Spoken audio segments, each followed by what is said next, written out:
ವೀಕ್ಷಕರೇ, ಸಿ.ಜೆ. ರಾವ್ ಈ ಒಂದು ಹೆಸರು ಕಳೆದ ಕೆಲವು ದಿನಗಳಿಂದ ಇಡೀ ದೇಶಾದ್ಯಂತ ಚರ್ಚೆಯಲ್ಲಿದೆ. ಸಿ.ಜೆ. ರಾವ್ ರವರ ಈ ಒಂದು ಸಾವು ದೇಶದ ಹಲವು ಉದ್ಯಮಿಗಳನ್ನ ಶಾಕ್ಗೆ ಗುರಿ ಮಾಡಿದೆ. ಈ ಸಿ.ಜೆ. ರಾವ್ ಒಬ್ಬ ಯಶಸ್ವಿ ಉದ್ಯಮಿ ಮಾತ್ರ ಅಲ್ಲ, ಅವರೊಬ್ಬ ಹೃದಯವಂತ ವ್ಯಕ್ತಿ. ಈ ಜಗತ್ತಲ್ಲಿ ಇರುವಂತಹ ಕೋಟಿಗಟ್ಟಲೆ ಮಿಡಲ್ ಕ್ಲಾಸ್ ಜನರ ಎಲ್ಲ ಸಮಸ್ಯೆಗಳ ಮೂಲ ಹಣದ ಅಭಾವ. ಕೈ ತುಂಬ ಹಣ ಹೊಂದಿದ್ರೆ ಈ ದೇಶದ ಮಧ್ಯಮ ವರ್ಗದ ಜನತೆಯ ಬದುಕಿನ 99% ಸಮಸ್ಯೆಗಳು ನೀಗಿ ಹೋಗ್ತವೆ. ನಾವೆಲ್ಲ ಹಣನೇ ಎಲ್ಲಾ ಸಮಸ್ಯೆಗೂ ಪರಿಹಾರ ಮಾರ್ಗ ಅಂದ್ಕೊಂಡಿರುವಂತ ಜನ. ಆದ್ರೆ ಸಿ.ಜೆ. ರವರ ಬಳಿ ಇದ್ದದ್ದು 8,000 ಕೋಟಿಗಿಂತನೂ ಕೂಡ ಹೆಚ್ಚಿನ ಸಿರಿ ಸಂಪತ್ತು. ಅಷ್ಟೆಲ್ಲ ಇದ್ರೂ ಕೂಡ ಆ ಒಂದು ಸಂಪತ್ತೇ ಅವರ ಜೀವನಕ್ಕೆ ಆಪತ್ತಾಗಿ ಬಂತು ಅಂದ್ರೆ ಅದರ ಅರ್ಥ ಏನು? ಕೋಟಿಗಟ್ಟಲೆ ಹಣನೇ ವ್ಯಕ್ತಿಯೊಬ್ಬನ ಚಿಂತೆ, ತಳಮಳ ಹಾಗೂ ಅಂತಿಮವಾಗಿ ಅವನ ಸಾವಿಗೆ ಕಾರಣಾಗುತ್ತೆ ಅನ್ನುವಂಥ ಸಂಗತಿನೇ ಯೋಚಿಸಲು ಎಷ್ಟು ಭಯಾನಕ ಅಲ್ವಾ? ಈ ಸಿರಿವಂತರೆಲ್ಲ ಈ ತರ ತಮ್ಮ ಪ್ರಾಣವನ್ನ ತಾವೇ ಕಳೆದುಕೊಳ್ತಿರೋದು ಯಾಕೆ? ಈ ಸಿ.ಜೆ. ರಾವ್ರವರಿಗೆ ಒದಗಂತ ಅಂತ ದುಸ್ಥಿತಿ ಆದ್ರೂ ಏನು? ಅವರು ಸಾಯಲು ಮುಂಚೆ ಬರೆದಂತ 9 ಪೇಜ್ನ ಆ ಒಂದು ನೋಟ್ನಲ್ಲಿ ಏನಿತ್ತು, ಅದು ಏನ್ ತಿಳಿಸುತ್ತೆ? ಬನ್ನಿ ವೀಕ್ಷಕರೇ, ಇವೆಲ್ಲವನ್ನು ಕೂಡ ಈ ಮುಂದೆ ತಿಳಿತಾ ಹೋಗೋಣ. ಚಿರಿಯಾನ್ ಕಾಂದ ಜೋಸೆಫ್ ರಾಯ್ ಮೂಲತಃ ಕೇರಳದವರು. 1968ರಲ್ಲಿ ಕೇರಳದಲ್ಲಿ ಜನಿಸಿದಂತ ಅವರು ಬೆಳೆದದ್ದು ಹಾಗೂ ಶಿಕ್ಷಣವನ್ನ ಪೂರೈಸಿದ್ದು ಬೆಂಗಳೂರಲ್ಲೇ. ಇಲ್ಲಿ ಮೆಕ್ಯಾನಿಕಲ್ ಇಂಜಿನಿಯರಿಂಗ್ ಕೋರ್ಸ್ ಅನ್ನು ಓದಂತ ರಾಯ್ ಅವರು ತಮ್ಮ ಹೈಯರ್ ಎಜುಕೇಶನ್ ಅನ್ನ ಫ್ರಾನ್ಸ್ ಹಾಗೂ ಸ್ವಿಟ್ಜರ್ಲೆಂಡ್ ನಲ್ಲಿ ಮುಗಿಸ್ತಾರೆ. ಇವರ ತಂದೆ ತಾಯಿ ಬಗ್ಗೆ ಹೆಚ್ಚಿನ ವಿವರ ಲಭ್ಯ ಇಲ್ವಾದ್ರೂ ಇವರ ತಾಯಿ ರಿಯಲ್ ಎಸ್ಟೇಟ್ ಡೀಲಿಂಗ್ಸ್ ಅನ್ನ ಮಾಡ್ತಿದ್ರಂತೆ. ಅದರಿಂದಲೇ ಪ್ರಭಾವಿತರಾದ ಈ ಸಿ.ಜೆ. ರಾಯ್ ಮುಂದೆ ಈ ಒಂದು ಕ್ಷೇತ್ರದಲ್ಲಿ ಆಸಕ್ತಿಯನ್ನ ಬೆಳೆಸ್ಕೊಂಡ್ರು. ಅವರು ಕಾನ್ಫಿಡೆಂಟ್ ಗ್ರೂಪ್ ಅನ್ನ ತೆರೆಯುವಂತ ಮುನ್ನ ರಿಯಲ್ ಎಸ್ಟೇಟ್ ನಲ್ಲಿ ಲೈಫ್ ಇದೆ, ಗ್ರೋತ್ ಇದೆ ಅಂತ ನಂಬದಂತ ಅವ್ರಿಗೆ ಈ ಉದ್ಯಮದಲ್ಲಿ ಫುಲ್ ಟೈಮ್ ತೊಡಗಿಕೊಳ್ಳುವಂತ ಛಲ. ಬಿಸ್ನೆಸ್ ಅಂದ್ರೆ ಅದು ಯಾವತ್ತೂ ಪಾರ್ಟ್ ಟೈಮ್ ಜಾಬ್ ಅಲ್ಲ, ಅದು ಫುಲ್ ಟೈಮ್ ಜಾಬ್. ಅಲ್ಲಿ ವಾರದ 7 ದಿನ, ದಿನದ 24 ಗಂಟೆ ಕೂಡ ಅಲ್ಲಿ ಶ್ರಮ ಇರುತ್ತೆ. ಇಂಥ ಒಂದು ರಿಸ್ಕ್ಗೆ ನೀವು 100% ಕಮಿಟ್ ಆಗಿದ್ರೆ ಮಾತ್ರ ಅದಕ್ಕೆ ಕಾಲಿಡಿ, ಇಲ್ವಾದ್ರೆ ಬರ್ಲೇಬೇಡಿ ಅಂತ ಅವರು ಬಿಸ್ನೆಸ್ ಮಾಡೋದಕ್ಕೆ ಇಚ್ಛಿಸುವಂತ ಯುವಕರಿಗೆ ಕರೆ ಕೊಟ್ಟಿದ್ರು. ಸ್ಥಿತಿವಂತ ಕುಟುಂಬದಿಂದ ಮೇಲೆ ಬಂದಂತ ರಾಯ್ ತಮ್ಮ ಹೈಯರ್ ಎಜುಕೇಶನ್ ಅನ್ನ ವಿದೇಶಗಳಲ್ಲಿ ಮುಗಿಸಿ ವಿದ್ಯೆಗೆ ತಕ್ಕ ಉದ್ಯೋಗ ಪಡೆದು ವಿದೇಶಿ ಎಂಎನ್ಸಿಗಳಲ್ಲಿ ಪ್ರಮೋಷನ್ ಇಂಕ್ರಿಮೆಂಟ್ ಜೊತೆ ಯಾವುದೇ ಕೊರತೆ ಇಲ್ಲದೆ ಹೋಗ್ತಿದ್ರು. ಅವರು ರಿಯಲ್ ಎಸ್ಟೇಟ್ ಉದ್ಯಮಕ್ಕೆ ಬಂದದ್ದು ಒಂದು ಆಕಸ್ಮಿಕ ಅಷ್ಟೇ. ನೋಡೋಣ, ಇದನ್ನು ಕೂಡ ಟ್ರೈ ಮಾಡೋಣ ಅನ್ನುವಂತ ಚಾನ್ಸ್ ಅನ್ನ ತಗೊಂಡು ಅವರು ಈ ಒಂದು ಕ್ಷೇತ್ರಕ್ಕೆ ಬಂದದ್ದು. ಇಲ್ಲಿಗೆ ಬರೋದಕ್ಕೆ ಅವರ ತಾಯಿ ಅವರಿಗೆ ಪ್ರೇರಣೆ. ನಾನು ಕೂಡ ಒಬ್ಬ ಸ್ವತಂತ್ರವಾದಂತ ಆಂಟ್ರಪ್ರನರ್ ಆಗಬೇಕು, 100 ಜನಕ್ಕೆ ಉದ್ಯೋಗ ಕೊಡುವಂತ ರೇಂಜ್ಗೆ ಬೆಳಿಬೇಕು ಎಂಬ ಆಶಯಕ್ಕೆ ನೀರೆರೆದವರು ಇವರ ತಾಯಿ. 10ನೇ ತರಗತಿವರೆಗೂ ಓದಿದಂತ ಇವರ ತಾಯಿ ಆಗ ತಾವೇ ಸೈಟನ್ನ ಖರೀದಿ ಮಾಡಿ ಮನೆ ಕಟ್ಟಿ ಅವುಗಳನ್ನ ಸೇಲ್ ಮಾಡ್ತಿದ್ರು.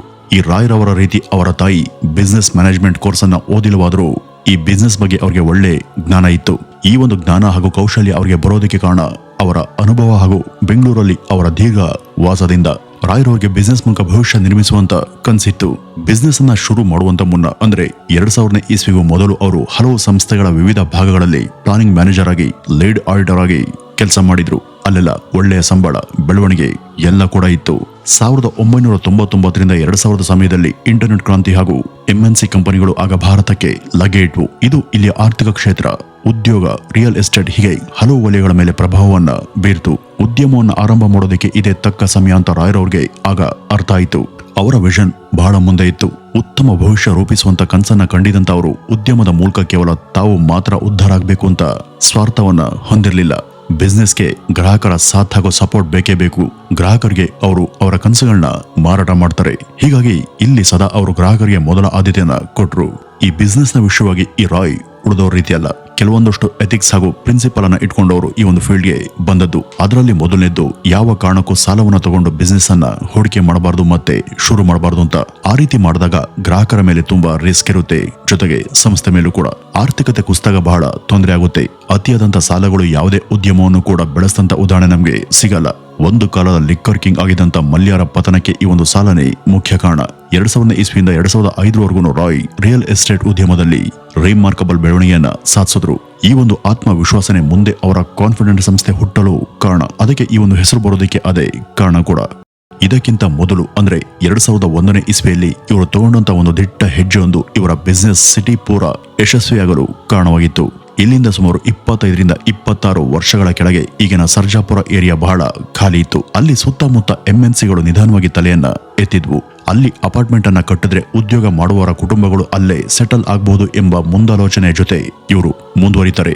ಅಲ್ಲೊಂದು ಟೌನ್ಶಿಪ್ ತರ ಕಟ್ಟಿದ್ರೆ ಅದರಿಂದ ಕೇವಲ ವಾಸ ಮಾಡೋರ್ಗಷ್ಟೇ ಅಲ್ಲ, ಸುತ್ತಮುತ್ತಲಿನ ನೇಬರ್ಹುಡ್ ಕೂಡ ಬೆಳೆಯುತ್ತೆ, ಎಲ್ರಿಗೂ ಅನುಕೂಲ ಆಗುತ್ತೆ ಅನ್ನೋದು ರಾಯ್ ರವರ ಪ್ಲಾನ್ ಆಗಿತ್ತು. ಹಾಗೂ ಇದು ನಿರೀಕ್ಷೆಗೂ ಮೀರಿ ಯಶಸ್ವಿ ಕೂಡ ಆಯಿತು. ಇನ್ನು 2005ರಲ್ಲಿ ಅವರ ಕಾನ್ಫಿಡೆಂಟ್ ಗ್ರೂಪ್ ತಲೆ ಎತ್ತುತ್ತೆ. ಅಲ್ಲಿಂದ ಮುಂದಿನ 20 ವರ್ಷಗಳಲ್ಲಿ ಈ ಒಂದು ಗ್ರೂಪ್ ಬೆಳೆದಂತ ಪರಿ ನಿಜಕ್ಕೂ ಅದ್ಭುತವಾದದ್ದು.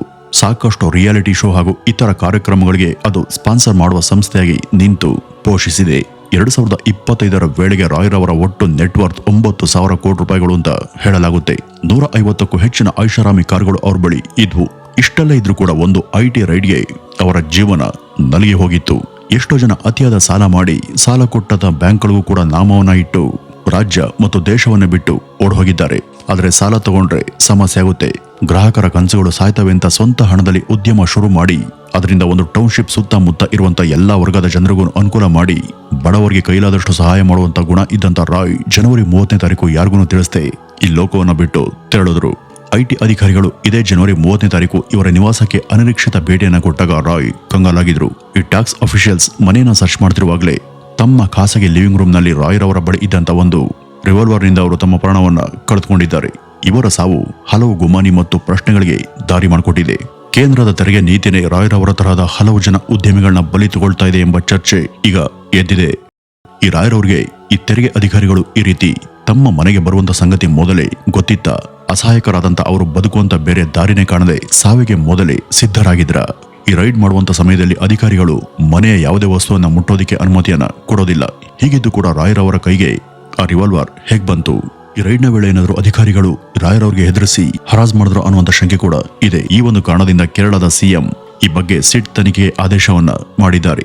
ಇಲ್ಲಿ ಕೇರಳ ಸಿಎಂ ಯಾಕೆ ಎಂಟ್ರಿ ಆದ್ರು ಅಂದ್ರೆ ಅವತ್ತು ರೈಡ್ ಮಾಡೋದಕ್ಕೆ ಬಂದಂತ ಅಧಿಕಾರಿಗಳು ಕೇರಳದವರೇ. ಇನ್ನು ಅವರ ಸಾವಿನ ನಂತರ ಅವರದೇ ಎನ್ನಲಾದಂತ 9 ಪುಟಗಳ ಒಂದು ನೋಟ್ ಸಿಕ್ಕಿದೆ. ಇದು ಕೂಡ ಸಾಕಷ್ಟು ಗೊಂದಲವನ್ನ ಸೃಷ್ಟಿ ಮಾಡಿದೆ. ಅದರಲ್ಲಿ ರಾಯ್ ರವರು ಅವರ ಎಲ್ಲ ಆದಾಯದ ವಿವರ, ಬಿಸಿನೆಸ್ ಬಗ್ಗೆ ವಿವರಿಸಿ ತನ್ನ ನಂತರ ಅದರ ನಿರ್ವಹಣೆ ಹೇಗೆ, ಅದನ್ನ ಯಾರು ಮ್ಯಾನೇಜ್ ಮಾಡಬೇಕು ಅಂತೆಲ್ಲ ಬರೆದಿದ್ದಾರೆ. 9 ಪುಟಗಳ ಆ ಒಂದು ನೋಟನ್ನ ಅವರು ರೈಡ್ ಮಾಡುವಾಗಂತೂ ಬರೆದಿಲ್ಲ. ಅದನ್ನ ಈ ಮೊದಲೇ ಅವರು ಬರೆದಿದ್ದಾರೆ ಅಂತ ಅಂದಾಜು ಮಾಡಲಾಗಿದೆ. ಆದ್ರೂ ಕೂಡ ಇದಕ್ಕೆ ಸಾವಿನ ಹೊರತಾಗಿ ಬೇರೆ ಪರಿಹಾರನೇ ಇಲ್ವಾ ಎಂಬ ನಗ್ನ ಸತ್ಯನೇ ನಮ್ಮನ್ನ ಚಿಂತೆಗೆ ಈಡ್ ಮಾಡುತ್ತೆ. ನಮ್ಮಲ್ಲಿ ದಿನಕ್ಕೆ 500 ರೂಪಾಯಿ ದುಡಿಯುವಂತ ಎಷ್ಟೋ ಜನ ನೆಮ್ಮದಿಯಿಂದ ಬದುಕ್ತಿದ್ದಾರೆ. ಕುತ್ತಿಗೆವರೆಗೂ ಸಾಲ ಮಾಡಿಕೊಂಡವರು ಹೇಗೋ ಬರುವಂತ ಅಲ್ಪ ಆದಾಯದಲ್ಲೇ ಈ ಕಷ್ಟದ ಜೊತೆ ಹೆಜ್ಜೆ ಆಗ್ತಾ ಬದುಕ್ತಿದ್ದಾರೆ. ಆದ್ರೆ ಇಂಥ ಸಾವಿರಾರು ಜನರ ಪಾಲಿಗೆ ಉದ್ಯೋಗದಾತರಾದಂತ ರಾಯ್ ತರಹದ ಸಿರಿವಂತರಿಗೆ ಒದಗದಂತ ಈ ಒಂದು ದುಃಖಕರ ಸಾವು ಬಹಳ ಕಾಡುತ್ತೆ. ಇಂಥ ಸಮಯದಲ್ಲಿ ಈ ಸಿರಿವಂತರಲ್ಲಿ ಉಂಟಾಗುವಂತ ಸಂಕಟ, ತಳಮಳ, ಒತ್ತಡ ಹೇಗಿರುತ್ತೋ ಅದು ಅವ್ರಿಗೆ ಮಾತ್ರ ಗೊತ್ತು. ಬದುಕಿನ ಉದ್ದಕ್ಕೂ ರಾಯ್ ತಮ್ಮ ಯಶಸ್ಸಿನ ಮೂಲಕ, ಅವರ ಮೋಟಿವೇಶನಲ್ ಮಾತುಗಳ ಮೂಲಕ ಸಾವಿರಾರು ಜನ ಯುವಕರನ್ನ ಏಳಿಗೆ ಕಡೆ ನಡೆಯುವಂತೆ ಮಾಡಿದ್ರು. ಆದ್ರೆ ಅವರಲ್ಲಿ ಇದ್ದಂತ ಈ ಒಂದು ಆತ್ಮವಿಶ್ವಾಸ ಕಡೆಗಳಿಯಲ್ಲಿ ಅವರಿಗೆ ಧೈರ್ಯವನ್ನ ಕೊಡದೆ ಹೋದದ್ದು ಅತ್ಯಂತ ವಿಷಾದವನ್ನ ಉಂಟುಮಾಡುವಂತ ಸಂಗತಿ. ಈ ಸಿಟ್ ತಂಡ ಅವರ ಸಾವಿನ ಸುತ್ತ ಬಲೆ ಹಾಕಿ ತನಿಖೆಯನ್ನ ಮುಂದುವರೆಸಿದೆ. ಈ ಒಂದು ಸಾವಿಗೆ ಬೇರೆ ಯಾವುದಾದ್ರೂ ನಿಗೂಢ ಕಾರಣಗಳು ಇರಬಹುದಾ ಅನ್ನೋ ಬಗ್ಗೆ ತನಿಖಾಧಿಕಾರಿಗಳು ಕೆಲಸವನ್ನ ಮಾಡ್ತಿದ್ದಾರೆ.